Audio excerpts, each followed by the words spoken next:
విశాఖలో విషాదం చోటు చేసుకుంది. యారాడ బీచ్ లో విదేశీయుడు మృతి చెందాడు. ఈత కొట్టేందుకు 16 మంది ఇటలీ దేశస్థులు బీచ్ లో దిగారు. ఇందులో 2 గల్లంతయ్యారు. 2ని లైఫ్ గార్డ్స్ కాపాడారు. ఒకరికి సిపిఆర్ చేసి బతికించగా మరొకరు మృతి చెందారు.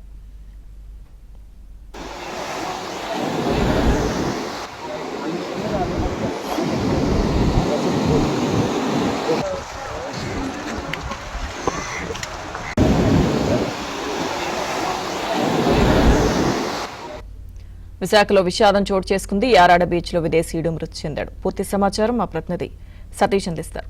సతీష్, లక్ష్మీ కింద ఇటలీ బృందంలో విశాఖలో ఈ రోజు చేసుకుని యారాడలో ఈ రోజు మధ్యాహ్నం ప్రాంతంలో విషాదం చోటు చేసుకుంది. అయితే ఇటలీ దేశానికి చెందిన సుమారు 16 మంది ఈ రోజు స్నానానికి చేసేందుకు యారాడ బీచ్ లో దిగారు. మధ్యాహ్నం 2 గంటల ప్రాంతంలో అక్కడ చేరుకున్నారు. 16 మంది కూడా స్నానాలు చేసేందుకు యారాడ బీచ్ లో దిగా ఒక్కసారిగా అలలు రావడంతో ఈ 16 మందిలో 2 ప్రమాదంలో చిక్కుతున్నారు. వెంటనే అప్రమత్తమైన లైఫ్ గార్డ్ సిబ్బంది మరియు ఇద్దరిని కూడా కాపాడి ఒడ్డుకు తీసుకొచ్చి వారికి అక్కడే సహాయక చర్యలు చేపట్టారు. అయితే ఇద్దరు కూడా అపస్మారక స్థితిలోకి వెళ్లడంతో వారిని సిపిఆర్ చేసే ప్రయత్నం చేశారు. ఒక పక్క ఇటలీకి సంబంధించిన బృందం, మరో పక్క లైఫ్ గార్డ్ సిబ్బంది కూడా ఇద్దరు కష్టపడి సిపిఆర్ చేయగా అందులో ఒకరు ప్రాణాలతో బయటపడ్డారు, మరొకరు మృతి చెందినట్లుగా ధృవీకరించారు. వెంటనే వారిని ప్రాథమిక చికిత్స నిమిత్తం కూడా సమీపంలో ఆసుపత్రి తరలించారు. మరొకరిని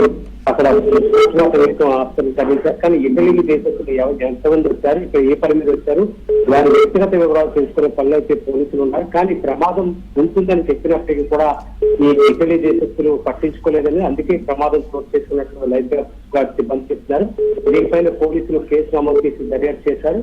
దీనికి సంబంధించిన పూర్తి సమాచారం అంటే ఎక్కడ వాళ్ళు ఏ పనికి వచ్చారు, కేవలం పర్యాటకానికి వచ్చారా లేక పని మీద వచ్చారా అనేది విషయంగా తేలాల్సింది. Okay, thank you Satish.